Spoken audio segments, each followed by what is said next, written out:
अस्सलाम वालेकुम, आप देख रहे हैं गूंज। और सबसे पहले बात कर लेते हैं इमरान खान साहब की ट्वीट की जो कल उन्होंने शाम में की थी। और उन्होंने कहा था कि मेरा ज़मान पाक यानी कि जहां वो रिहाइश पजीर है वहां पे पूरे पुलिस ने हिसार कर लिया है और उनको गिरफ्तार किया जाएगा। हो सकता है ये उनका आखिरी बयान हो, आखिरी ट्वीट हो, ऐसा हो ना सका।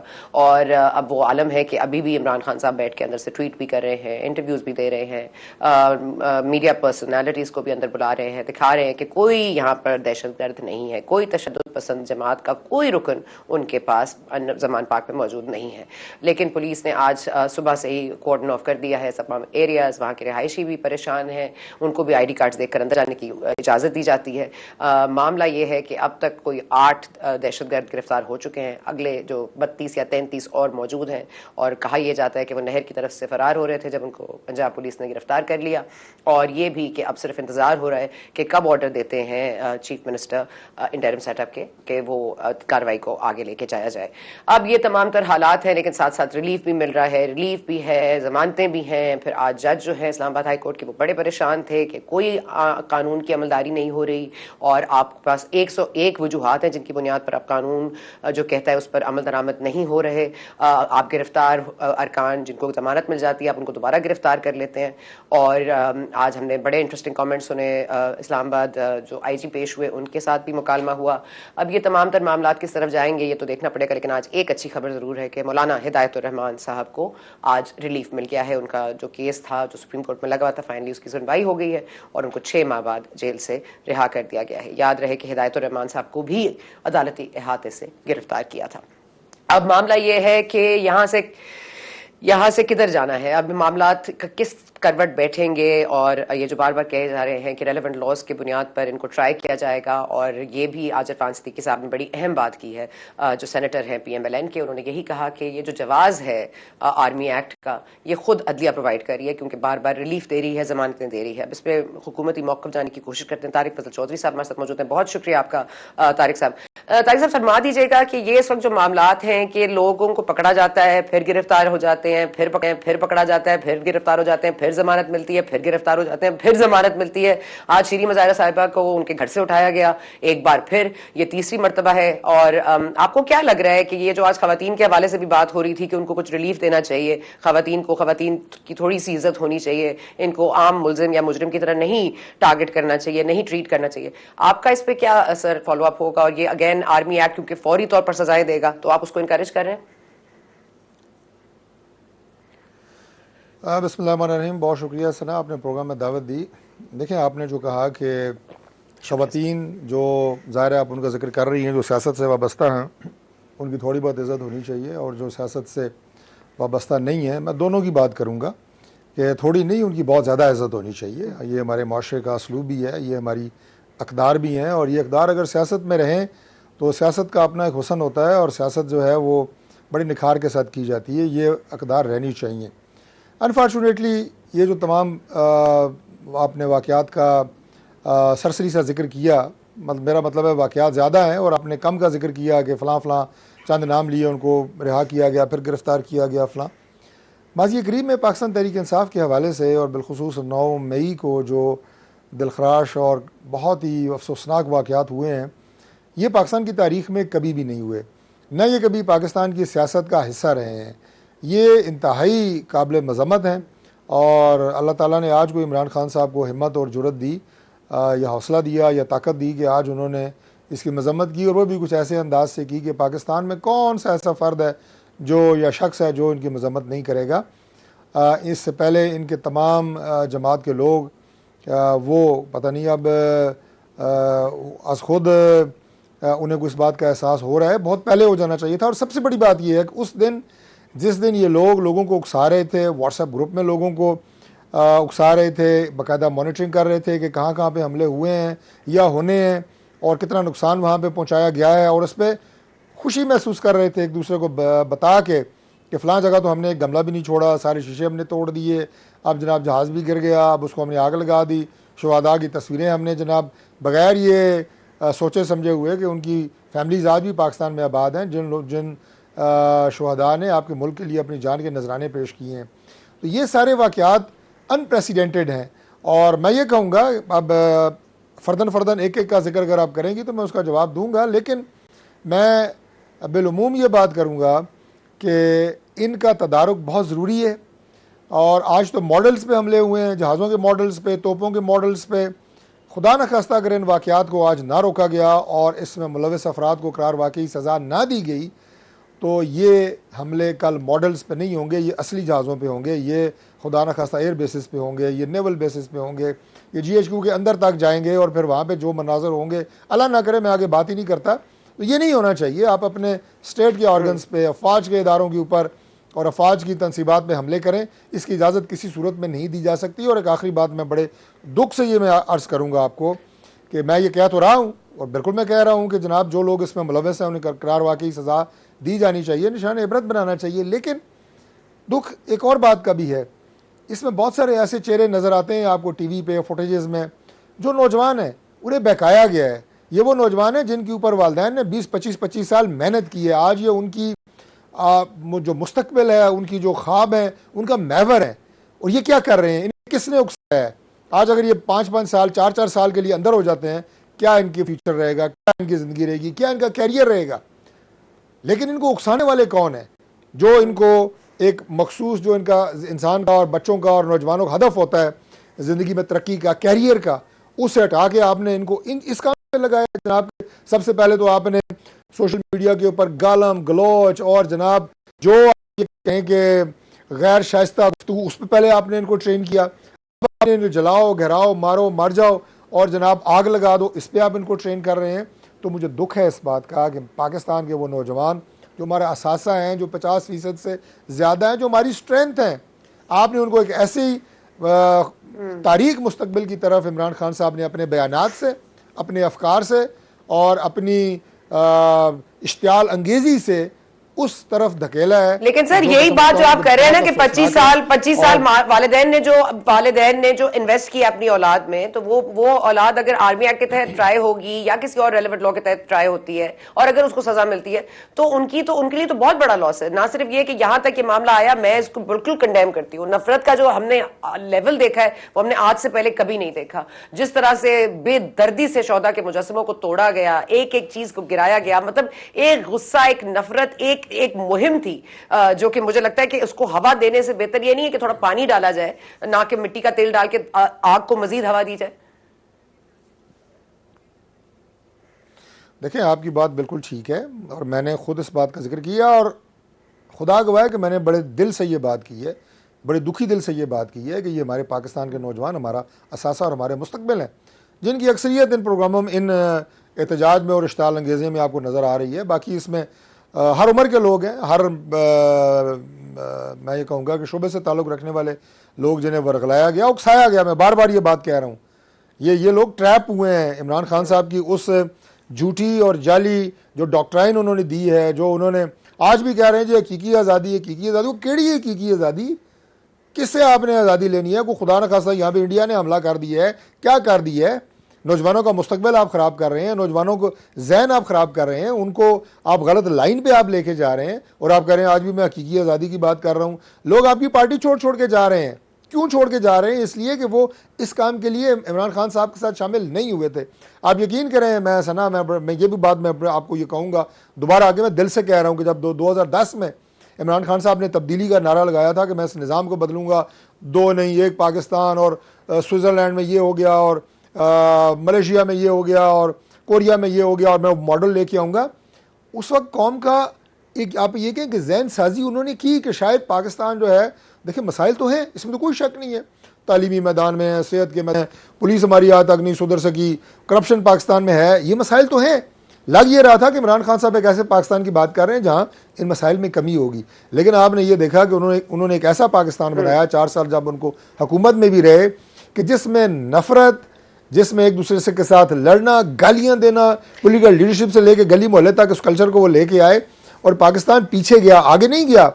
अब दोबारा वो आखिरी बात जो आपने की, मैं ये सर मेरी एक बात अगर ले लें, क्योंकि हम इसी पॉइंट पर हैं, आगे भी बढ़ना है, लेकिन मैं इस पॉइंट पे आपकी निशानदेही चाहूंगी, क्योंकि देखिए खुदकुश बमबार जब पकड़े गए थे जिंदा, जिनको ट्रेन किया गया था खुदकुश बमबार, जब स्वात ऑपरेशन हुआ था, उसके बाद आपको याद होगा कि उन लोगों को फांसी पे नहीं चढ़ा दिया गया था, वो यंग नौजवान थे, उनकी साइकियाट्रिक हेल्प की गई, उनको साइकोलॉजिकली ट्रीट किया गया ताकि वो वापस इस जो अपनी ये इनकी माइंडसेट में तब्दीली है वो लाई जा सके। तो मैं ये चाहती हूं कि आप जरूर सजाएं दें, जिनका बनता है उनको दें, लेकिन जो एमेचोर्स हैं, जो यंग जनरेशन है, उनके लिए कोई इस तरह का तरबियती आपको प्लान नहीं बनाना चाहिए, ताकि कम से कम जो उनकी अभी तक माइंडसेट में जो उनकी ब्रेन वॉशिंग हुई है उसको तो कम से कम सही किया जाए। देखिए, मैं इस नुक्ते पे बिल्कुल आपके साथ एक पेश पे हूँ।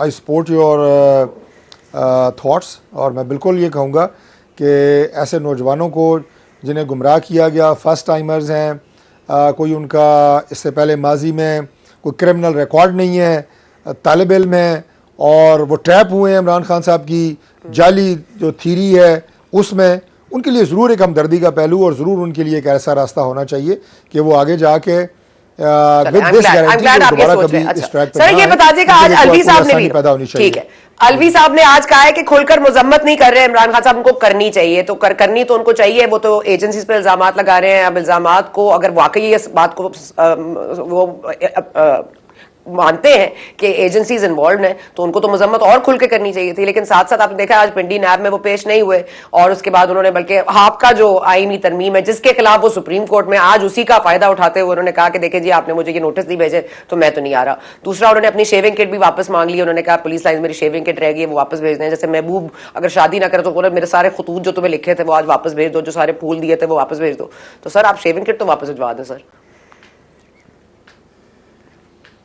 देखिए, अलवी साहब ने जो बात की है, अलवी साहब कुछ ऐसे माजी में अनफॉर्चुनेटली वाक़यात हुए हैं जिसमें वो सदर मुमलिकत से ज़्यादा मुझे ज़ाती तौर पे तहरीक इंसाफ के कारकुन नज़र आए हैं, लेकिन आज जो उन्होंने बात की है मैं इसका रिगार्ड करता हूँ, मैं इसे अप्रिशिएट करता हूँ कि उन्होंने हक़ की बात की है, और हक़ की बात भी यही है कि इमरान खान साहब वो कह रहे हैं कि खुल के इसकी मजम्मत करें। देखिए, इमरान खान साहब खुल के इसकी मजम्मत क्यों नहीं कर पा रहे, उसकी वजह यह है कि इमरान खान साहब इसको अपनी अचीवमेंट के तौर पर पेश करते रहे हैं कि ये जो आज मैंने 9 मई को जो मैंने हासिल किया, तोड़ फोड़ की शक्ल में, आग लगाने की शक्ल में, जलाओ और घेराव की शक्ल में, इसका दर्स इमरान खान साहब अपनी एक वीडियो में अपनी मुमकिन गिरफ्तारी से पहले दे चुके थे कि अगर मैं गिरफ्तार हुआ तो ये ट्रैक है। उसके बाद अपने जो उनके लीडर्स उस दिन एक दूसरे से गुफ्तगू करते हुए, डायरेक्शंस देते हुए और अपनी कामयाबी सो कॉल्ड उसका प्रचार करते हुए नजर आए। दैट मीन्स कि दे वर गिवन दैट टास्क कि भाई आपने ये काम करने हैं। तो जब आप अपना एक प्रोजेक्ट किसी को दे के जाएं और प्रोजेक्ट कामयाब हो उनकी नज़र में, तो ये तो तोड़ फोड़ का और जलाओ घेराव का एक प्रोजेक्ट था जो इमरान खान साहब ने दिया था अपनी पार्टी को, अपने लीडर्स को। वो कैसे उसकी मजम्मत करें? वो तो ये कह रहे थे कि ये तो बहुत अच्छा हुआ, हमने फ़ौज के ख़िलाफ़ ये किया, हमने उन्हें इबरत का निशान बना दिया, हम इधर GHQ में घुस गए, हम जनाब कोर कमांडर के घर में घुस गए, हमने उनके गमले तोड़ दिए, उनके मोर उठा के ले गए, उनके पता नहीं क्या क्या, उनके फ्रिज में से जूस निकाल के।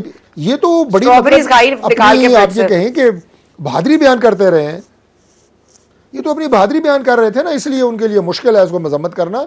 लेकिन आज मुझे खुशी है इस बात की कि पाकिस्तान तहरीक इंसाफ में एक आवाज़ उठ रही है, उनके लीडर जो है इस बात को कंडेम कर रहे हैं, और जो उनसे ज़्यादा ज़मीर रखते हैं वो उसको छोड़ रहे हैं, वो इस फ़िलासफ़ी के साथ बिल्कुल नहीं है। और आप ये देखेंगे, ये बात ये मैं मालूमात कह लें, लेकिन ज़्यादा मैं आप ये कहें कि पेशगोई आप इसको कह सकते हैं कि और बहुत सारे लोग इमरान खान साहब को छोड़ेंगे। वो इनकी सियासत के साथ खड़े नहीं होंगे, वो इनकी सोच के साथ खड़े नहीं होंगे, वो पाकिस्तान के साथ खड़े होंगे, वो अपनी फ़ौज के साथ खड़े होंगे, पाकिस्तान की तरक्की के साथ खड़े होंगे। जिस सिस्टम में इमरान खान साहब जब खुद इक़्तिदार में थे उस वक्त भी नफरत अंगेज़ी धरना था, उस वक्त भी गालम गलौज, मारो जलाओ, मैं फांसी दे दूंगा, पकड़ूंगा, नहीं छोड़ूंगा इदारों को, IG तुझे नहीं छोड़ूंगा, SSP को यहाँ जुनेजो साहब पाकिस्तान तहरीक इंसाफ से कर रहे हैं, चाहे वो MPA हो या कोई फॉर्मर MNA हो, आप नून लीग उनको अकोमोडेट करेगी। सर वो शेविंग किट की बात आपने फिर भी नहीं की। देखें, पहले तो मैं ये बता दूं कि ये एक पॉलिटिकल डिसीजन होता है। I am not in a position from my party side कि मैं आपको ये बता सकूं कि नून लीग उनको एडमिट करेगी या वो अपना अकोमोडेट करेगी या नहीं। लेकिन मैं ये ज़रूर कहूँगा कि जिन जिन लोगों ने, मैं उन्हें बाज़मीर लोग कहूँगा कि 9 मई के वाक़यात के बाद जो लोग पाकिस्तान तहरीक इंसाफ को छोड़ रहे हैं वो बाज़मीर लोग हैं। पार्टियों के दरवाजे हमेशा बाज़मीर लोगों के लिए खुले रहते हैं, ऑप्शंस मौजूद रहती हैं। मैं बिल्कुल उन्हें अप्रिशिएट करता हूँ कि जिन्होंने अब इमरान खान साहब के साथ वक्त उन्होंने गुजारा तो एक नज़रिए के तहत गुजारा, लेकिन अब जो इमरान खान साहब ने ट्रैक इख्तियार कर लिया है, ये ट्रैक अगर वो लेने के लिए तैयार नहीं है, पाकिस्तान के लिए काम करना चाहती हैं तो मोस्ट वेलकम, इसमें तो कोई ऐसी ममानियत वाली बात नहीं है। बाकी जहाँ तक शेविंग किट की बात है, मेरा ख्याल है जो खूबसूरत मिसाल आपने दी है कि जनाब चल मेरे सारे ख़त भी वापस कर और मैं जो परफ्यूम भेजी थी वो भी वापस कर, कोई और तोहफे बात, इससे खूबसूरत बात मैं नहीं कर सकता। मेरा ख्याल है इसको यहीं पर रहने दें। अच्छा ठीक हो गया। अच्छा ये फरमा दीजिएगा कि ये जो अदलिया आप रिलीफ दे रही है, आपकी नजर में वो रिलीफ है, उनकी नजर में वो इंसाफ है, अब इस पर बहस मैं नहीं करना चाहती, मगर ये बता दीजिएगा कि ये एक तरफ अब मौलाना फजल रहमान साहब ने भी अब से कुछ देर कबल ये गुफ्तगू की है, अगेन अदलिया को निशाने पर रखा है, और ये हम देख चुके हैं किस तरह सुप्रीम कोर्ट के बाहर वो जो आप लोगों ने PDM की पूरी जमातों ने एक पुरअमन एहतजाज किया। ये तमाम तर चीजें कहाँ लेके जा रही है? एक तरफ इंसाफ का कटहरा है तो दूसरी तरफ तहरीक इंसाफ है, दोनों ही अलग अलग ग्राउंड्स पर नजर आ रहे हैं, तो बीच में कौन सा रास्ता है सर? कल हमारे एक दोस्त ने बड़ी खूबसूरत बात की, उसने कहा कि इमरान खान साहब तकिए के बगैर कभी सियासत नहीं करते। वो तकिया इससे पहले शायद वो समझते थे कि फ़ौज है और जिसके साथ हमेशा वो कहते रहे कि हम एक पेज पे हैं, एक पेज पे हैं, और इनके तमाम काबीना या राग जो है वो 4 साल लापती रही। अब मेरा ख्याल है वो तकिया अदलिया को समझते हैं या अदलिया को बनाना चाह रहे हैं। देखिए इमरान खान साहब को, और अगर वो ये समझते भी हैं और अगर उन्हें जो रिलीफ मिले हैं वो भी इस बात की गवाही दे रहे हैं, अनप्रेसिडेंटेड रिलीफ इमरान खान साहब को हासिल हुए हैं। वो हम दुआ मांगते हैं ना अल्लाह ताला से, तो हम कहते हैं या अल्लाह जो मैंने मांगा वो भी दे दे, जो मैंने नहीं मांगा वो भी दे दे, जो मैंने गुनाह किए उनकी भी माफ़ी दे दे, जो नहीं किए या मुस्तक़बिल कभी कर सकता हूँ या अल्लाह उनकी भी माफ़ी दे दे। ये बड़ी एक जायज़ दुआ है, हम मांगते हैं। तो इमरान खान साहब को भी ऐसा ही एक तरह का रिलीफ दिया गया कि जो मुकदमे जिनका मालूम है वो भी, जो ना मालूम है वो भी, जो दर्ज हुए हैं वो भी, जो नहीं दर्ज हुए वो भी, जो इन्होंने कुछ गलत काम किए वो भी, जो नहीं किए, जो सोचे समझे सब जो कुछ, खुफिया है, जो ढके हुए, जो आया है। ठीक है, okay, let me just take Kamran Murtaza साहब हमने ज्वाइन करिए, सेनेटर कामरान मुर्तजा साहब, एक मिनट दीजिएगा मैं उनको इंक्लूड कर लूं। ठीक है मुर्तजा साहब, आपने बहुत बड़ी आज आप मुबारक हो कि आपने हिदायत रहमान साहब को फाइनली बेल दिला दी, क्योंकि याद दिला दिया कोर्ट में कि ये भी अदलिया के अहाते से ही उठाए गए थे। लेकिन साथ साथ हमने देखा कि जिस तरह से मुकालमा उन्होंने कहा कि आपने क्या इस पर कोई कंटेंशन शो की थी, कोई केस दायर किया था, और अगर आपने नहीं किया था फिर आपने बोला रिलीफ मिल जाता अगर मैंने दायर किया होता। तो आप इस हद तक आपने गुफ्तगू की सर, इसकी वजह? मैंने उनको ये भी कहा था कि उस वक्त तक ये कानून नहीं था, ये कानून नया जो है, ये जूरिस्प्रूडेंस जो है ना नया डेवलप हुआ है, और मुझे ये भी पता नहीं था कि उसके बाद जो है ना वो फिर आप मेहमान भी बना के रखते हैं कादरात के लिए। और अगर मुझे पता होता तो यकीनन मैं चैलेंज करता, क्योंकि अब प्रेसिडेंट बन गया है तो इसके बाद फिर इंशाल्लाह ताला इन चीज़ों को फिर हम आगे जो है खुदा न खासा किसी के साथ जो हुआ तो फिर इस तरह से ये रिलीफ भी मांगेंगे। तो मेरा ख्याल है कि ये रिलीफ आइंदा नहीं मिलेगी कभी किसी को। एक और इस हवाले से जो मैं अपना एहतजाज जो रिकॉर्ड करवाना चाहता हूँ कि जिस गेट से इमरान खान साहब को ले जाया गया था, मेरी तकरीबन 40 साल प्रैक्टिस होने को है, मैं सदर रह चुका बार का, वाइस चेयरमैन रह चुका सुप्रीम कोर्ट अपना पाकिस्तान बार काउंसिल का, मैं बलूचिस्तान बार काउंसिल का वाइस चेयरमैन रह चुका, मगर मैं वो दरवाज़ा कभी इस्तेमाल नहीं कर सका जो इमरान खान साहब को 60 बिलियन रुपए के एलिगेशन के बावजूद जो है उनको इस्तेमाल करवाया गया। तो मुझे वो दरवाज़ा जो है ना वो इस्तेमाल करने का भी शौक है यकीनन। तो और भी लोगों को और दोस्तों को भी होगा। मर्सिडीज तो खैर वो फिर मर्सिडीज बेंज में जो है ना वो तो फिर आदमी कम लोग बैठते हैं, वो हम तो। सर ये कौन सा दरवाजा है जो चेंबर्स के थ्रू जाता है, ये कोई और दरवाजे की बात कर रहे हैं आप? ये जजेस का गेट है, जजेस गेट इस्तेमाल किया गया, करवाया गया था उनको मर्सिडीज बेंज में। और उससे पहले इरफान कादिर साहब ने बड़े संजीदा इल्जाम लगाए थे उससे एक आध दिन पहले। उन्होंने कहा कि जी ये पिटीशन जो तैयार हो रही थी, it was being prepared in the registrars office. तो ये बहुत संजीदा, और ये आपके सोशल मीडिया पे अगर आप इसको सर्च करेंगी, इरफान कादिर साहब से पूछेंगी, तो ये जो है ना ये एलिगेशन भी रिकॉर्ड पे है। तो बहरहाल ये जो कुछ हो रहा है, इससे पहले जो गुफ्तगू चल रही थी, और वो गुफ्तगू में ये थी कि जो कुछ उन्होंने मांगा वो भी दिया, जो नहीं मांगा उन्होंने भी दिया। देखिए बेल सिर्फ उन केसेस में होती है जिसमें कोई केस रजिस्टर हो जाए। तो जब केस रजिस्टर ही नहीं हुआ तो उनमें भी बेल ग्रांट कर देना या रिलीफ ग्रांट कर देना, ये मेरा ख्याल है 498 CRPC की रूह के मुनाफी है। जिन केसों का वो हवाला दिया करते हैं बाज दोस्त, वो शायद उस जमाने में यमन नहीं थी, मगर ये बहुत संजीदा है गुफ्तगू जो बेल के हवाले से या रिलीफ के हवाले से है। और यहाँ पे जो आर्मी कोर्ट्स की बात हो रही है या मिलिट्री कोर्ट में ट्राई करने की बात हो रही है, मेरा ख्याल है कि ये ट्रस्ट डेफिशिएंट कहीं ना कहीं पे आ रहा है। लोगों के जहनों में ये सवाल यकीनन पैदा हो रहा है कि कोर्ट्स को और जिम्मेदार जो कोर्ट्स के जिम्मेदारान हैं उनको जो है ये सोचना चाहिए कि जो आर्मी कोर्ट्स की बात हो रही है, ये मैं खुद मुखालिफ हूँ जाती तौर पे। अभी मौलाना साहब के साथ बैठा था तो उनकी गुफ्तगू भी थोड़ी सी बिटवीन द लाइन थी, मगर इसमें जो ना मुझे ये बहुत ज्यादा खौफ लग रहा है कि अगर ये अदालतें जो ना वो इसी तरह से किसी एक खास शख्स को या एक खास तबके को रिलीफ इस तरह से देती रही आउट ऑफ द वे जाके, तो यकीनन फिर जो ना वो मामला कहीं और किसी और डगर पे ना चल जाए। तो वो एतमाद जो है, वो एतमाद जो शायद निकल गया है, उस एतमाद को बहाल किया जाना जरूरी है। मुर्तजा, आपने बड़ी ऐसी बातें की है कि I need to get my head around it. बहुत ही कोई वाज़े तौर पर नजर आ रहा है ये बायस, लेकिन इसका हल क्या है? इसके खिलाफ को एहतजाज के अलावा क्या ऑप्शन है? इस पर बात करेंगे, लेकिन एक वक्फा लेने जा रही हूँ, जरा हमारे साथ रहिए। We will see you now.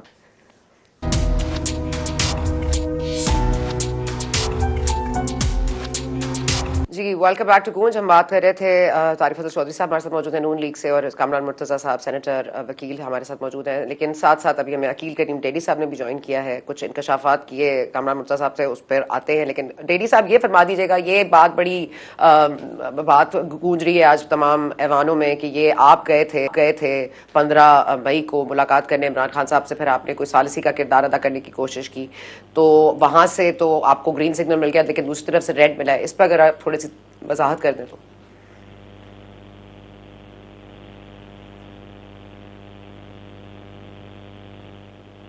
Daddy साहब,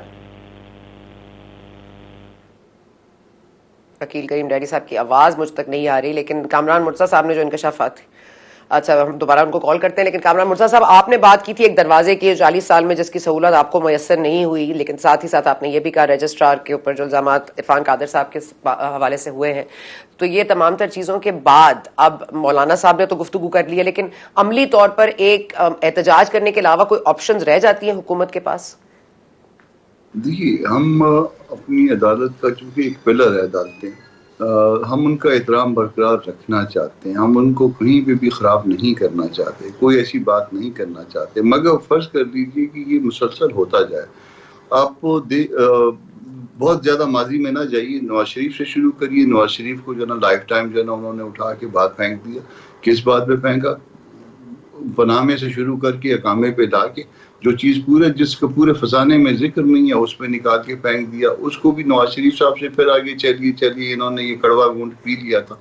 उसके बाद हमजा की गवर्नमेंट है, उसमें हमजा को 63 जो ना रीराइट कर दिया। उसमें नतीजा क्या निकला? गवर्नमेंट चली गई, ये गवर्नमेंट चली गई, दूसरी गवर्नमेंट आई, उनको फिर जो ना खुल खेलने का मौका मिला, उन्होंने वो असेंबली तोड़ी और उस असेंबली के बाद अगली असेंबली तोड़ी। अगर ये ना होता तो फिर क्या होता है? ये पॉलिटिकल इंजीनियरिंग क्या होती है? यही कुछ होता है ना जी।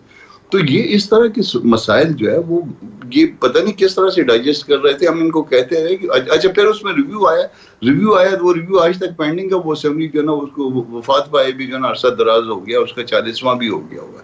तो अगर इस तरह की बातें होंगी तो उस पर जो है ना वो लोग जो है उनकी जो हार्ट बर्निंग होगी वो कहीं पे जो है ना सड़कों पे, ड्राइंग रूमों में, चौकों पे ये चीजें डिस्कस हो रही होंगी। वो इस हवाले से भी डिस्कस हो रही होंगी कि हुआ था, उसका नतीजा ये निकला। तो जब ये इस तरह के नतीजे निकल रहे हैं तो फिर जो वो यकीनन जो है ना उसको अदलिया की इज्जत मुतासिर होगी। मुझे याद है कि मैंने एक बेल जो है ना, ये नून के कोई दोस्त थे, मुझे आजम ने कहा, आजम नजीर तारड़ ने, कि यार इस केस में जाके पेश हो जाना इस्लामाबाद हाई कोर्ट में। प्रोटेक्टिव बेल थी, लाहौर तक पहुंचना था उसने, और डर था कि रास्ते में गिरफ्तार हो जाएंगे। इनका दौर था तहरीक इंसाफ का। मैं अमजद परवेज जाके उनके लिए पेश हुए हैं और जाके कहा कि जी प्रोटेक्टिव बेल जो है ना, उन्होंने कहा ये दूसरे दरवाजे पे आगे 8-10 किलोमीटर के फासले पे जो है ना इस्लामाबाद हाई कोर्ट की जो है ना वो जुरिसडिक्शन खत्म हो जाती है और लाहौर हाई कोर्ट की जुरिसडिक्शन शुरू हो जाती है। पिंडी चले जाइए।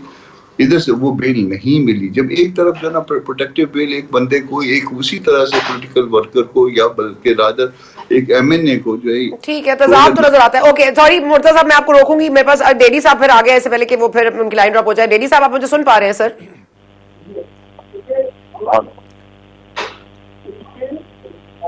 डेडी साहब जी आवाज आ रही है बिल्कुल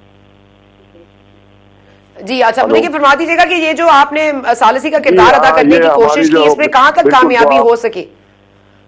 देखिए, हम लोग इकट्ठे हुए थे लाहौर में गौर एजाज साहब के घर। इसके पहले इतवार को हम इकट्ठे हुए थे कराची में मेरे घर, और उसमें 13 से 14 बिजनेसमैन थे और गौर एजाज साहब के पास अप्रोक्सीमेट 20 लोग थे, और हमारा मकसद था कि हम अपना रोल प्ले करें।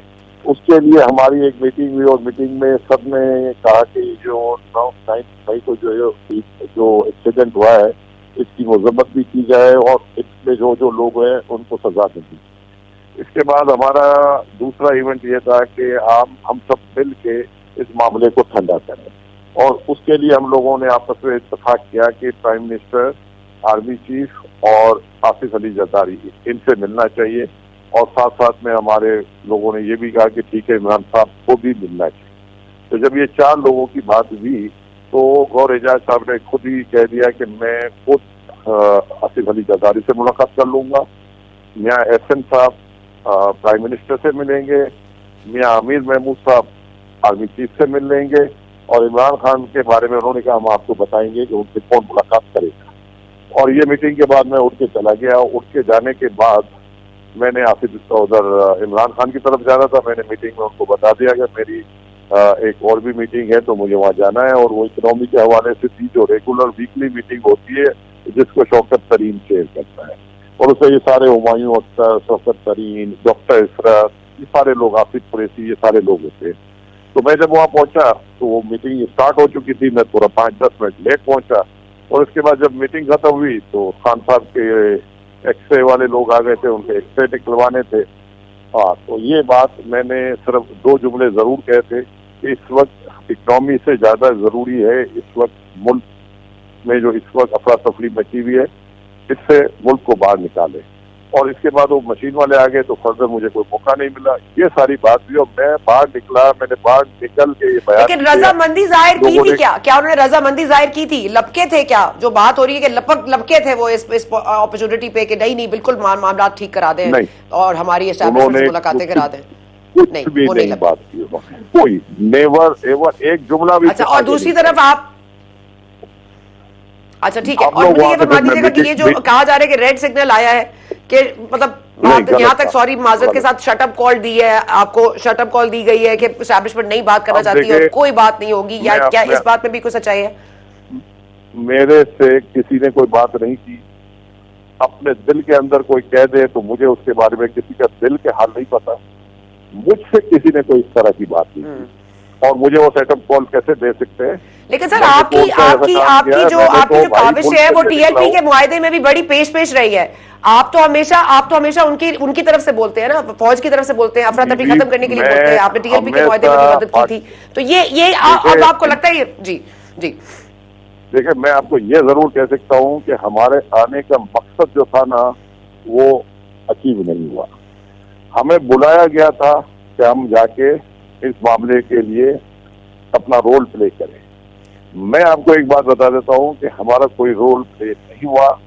जो कमेटी के मेंबरान थे, किसी ने कहा था मैं आसिफ जरदारी से मिलूंगा, किसी ने कहा मैं प्राइम मिनिस्टर से मिलूंगा, किसी ने कहा मैं आर्मी चीफ से मिलूंगा। आज अब 50 घंटे अभी तक हो चुके हैं, हमें किसी ने नहीं बताया कि वो मुलाकात की है। हम तो चाहते थे कि हम गए थे तो ये कल वाला काम पाकिस्तान में चलता था। हमारा ख्याल था कि हम आज से ही मुलाकातें शुरू करें। मुझे नहीं पता कि उन लोगों के दिल में क्या था। मुझे इतना जरूर पता है कि जब कराची वालों से मैंने मीटिंग की थी तो उन्होंने कहा, अकील साहब आप इन चक्करों में क्यों पड़ रहे हैं?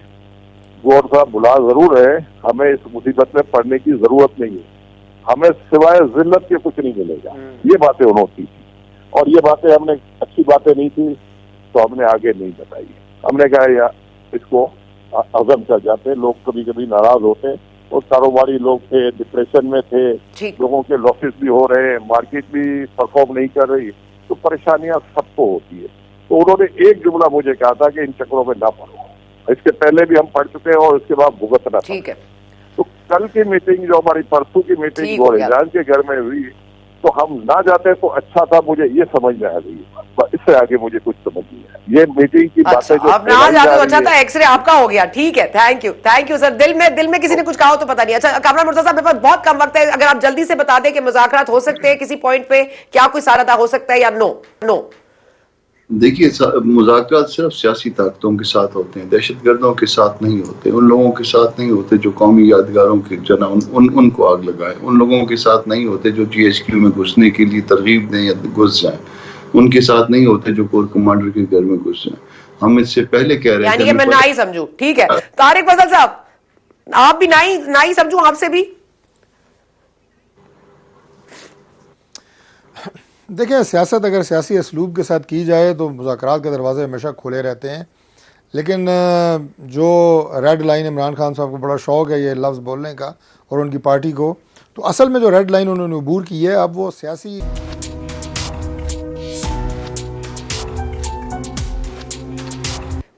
And welcome back. हम जाते जाते आपको बस ये बताना चाहेंगे कि आज बहुत 2-3 बड़े इंकशाफ हुए हैं और मैं चाहूंगी कि हम इनको याद रखें और उन पर ज़रूर ये गौर तलब पहलू हैं। एक ये कि इमरान खान साहब मर्सिडीज़ में गए, ये तो सबको पता था कि उनके लिए मर्सिडीज़ बुलाई गई। फिर ये इल्ज़ाम भी लग रहा था इरफान कादर साहब के हवाले से कि ये तमाम पटिशन जो है वो रजिस्ट्रार ऑफिस में तैयार की गई। और तीसरी बात जो आज अहम पहलू है वो ये है कि वो दरवाज़ा जो सिर्फ जजेस इस्तेमाल करते हैं, उस दरवाजे से इमरान खान साहब को गाड़ी तक रसाई दी गई। तो ये मामला जो सिर्फ जजेस साहिबान का होता है, वो हुकूक जो है वो इमरान को भी दिए जा रहे हैं। ये बुनियादी इंसानी हुकूक है या बुनियादी इमरानी हुकूक। और साथ साथ वो 11 बजे पहुंचे पुलिस लाइंस, यहाँ कोई शाम में खत्म हो गई थी हियरिंग, तो वो 5 घंटे कहाँ गायब रहे? ये बड़ी इंपॉर्टेंट बात है और इनके जवाब हमें डेफिनेटली लेने पड़ेंगे, क्योंकि अगर तो ये हो रहा है, दोहरा मयार है अगर इंसाफ का, तो वो दोहरा मयार जिसने उसका एतराज़ किया सबसे ज़्यादा इस्तेमाल भी वही कर रहा है, यानी कि इमरान खान साहब। हमें इजाज़त दीजिए, आपसे मुलाकात होगी अगले हफ्ते। Thank you for watching today.